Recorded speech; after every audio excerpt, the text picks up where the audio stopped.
Assalamualaikum warahmatullahi wabarakatuh. Perkenalkan, saya Zara Anggiala Putri dengan NIM 23520914 PN18666. Pada kesempatan ini saya akan menyampaikan materi mengenai dampak ENSO dan IOD terhadap perikanan di Indonesia. Materi ini bertujuan untuk membantu kita memahami bagaimana fenomena iklim global dapat memengaruhi kondisi laut, stok ikan, serta hasil tangkapan nelayan di berbagai wilayah perairan Indonesia. Sebelum masuk ke pembahasan utama, mari kita pahami terlebih dahulu tujuan dari materi ini. Pertama, materi ini menjelaskan bagaimana fenomena ENSO dan IOD memengaruhi kondisi oseanografi laut. Kedua, kita akan menguraikan dampaknya terhadap stok dan hasil tangkapan ikan. Ketiga, saya akan menampilkan contoh data dari penelitian Swordfish di Samudra Hindia. Dan terakhir, kita akan mengaitkan perubahan iklim dengan kegiatan penangkapan, budidaya, serta kondisi ekonomi nelayan yang terdampak. Oke, untuk pendahuluan, ENSO dan IOD ini merupakan dua fenomena iklim global yang memiliki pengaruh sangat besar terhadap dinamika laut.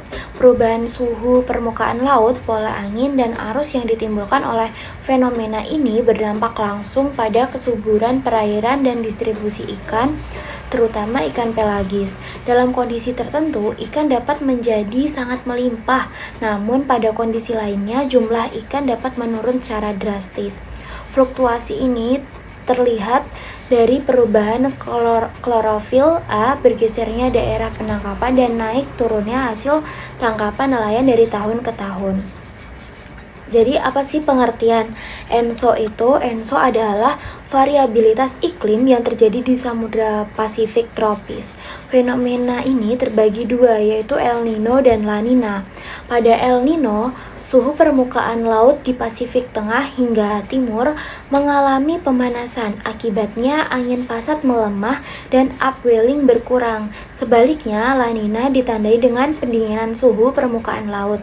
Pada saat ini, upwelling menguat dan angin pasat bertiup lebih kencang. Perubahan ini tidak berhenti di Pasifik saja. Melalui telekoneksi atmosfer, dampaknya merambat hingga wilayah perairan Indonesia dan mempengaruhi dinamika laut kita. Untuk pengertian IOD sendiri berbeda dengan ENSO yang berasal dari Pasifik. IOD sendiri ini terjadi akibat perubahan gradien suhu antara bagian barat dan timur Samudra Hindia. Pada IOD positif, Samudra Hindia bagian barat menghangat, sementara bagian timur, termasuk wilayah Indonesia, mengalami pendinginan. Pendinginan ini menyebabkan upwelling menguat, sehingga perairan menjadi lebih subur. Sebaliknya, pada IOD negatif, perairan Indonesia mengalami pemanasan.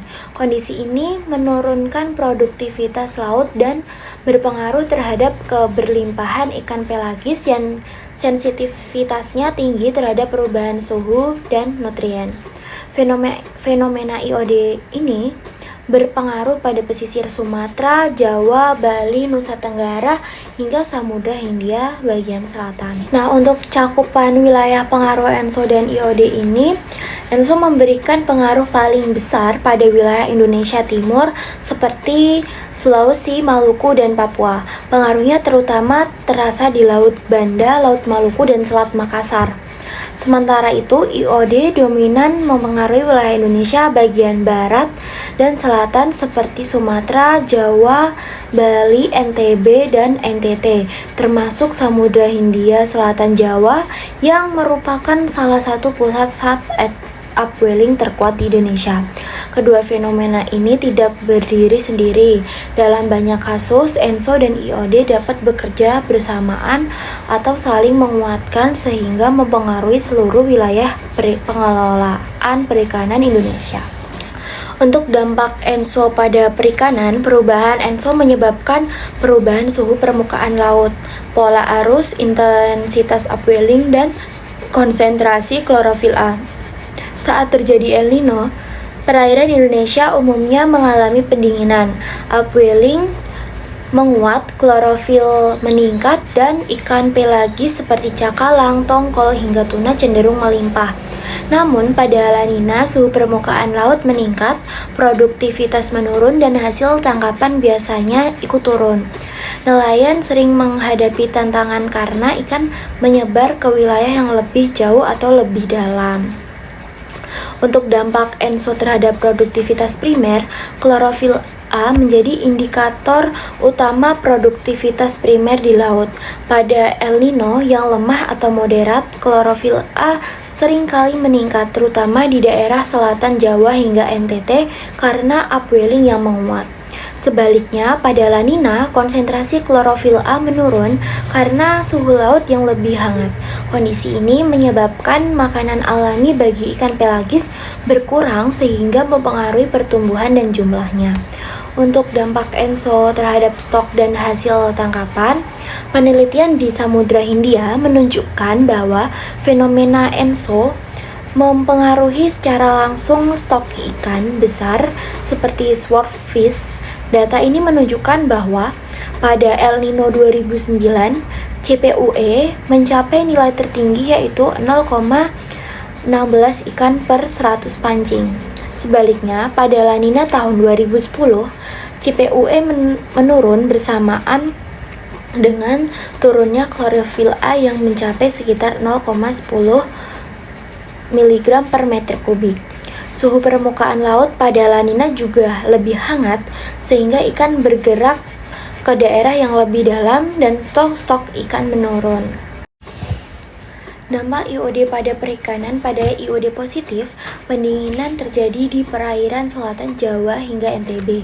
Upwelling kuat membuat klorofil A meningkat sehingga ikan pelagis besar menjadi lebih melimpah. Kondisi ini sering menguntungkan bagi perikanan tangkap.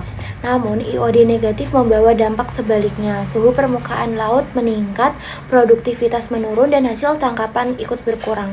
Selain itu, resiko gangguan ekosistem yang lebih tinggi pada fase ini. Untuk interaksi ENSO dan EOD ini seringkali tidak terjadi sendirian. Dalam beberapa tahun, keduanya dapat muncul secara bersamaan. Ketika El Nino bersamaan dengan IOD positif, pendinginan di wilayah Indonesia dapat menjadi lebih kuat sehingga stok ikan meningkat. Namun ketika El Nino bertemu dengan IOD negatif, pengaruhnya saling melemahkan dan kondisi laut menjadi tidak stabil.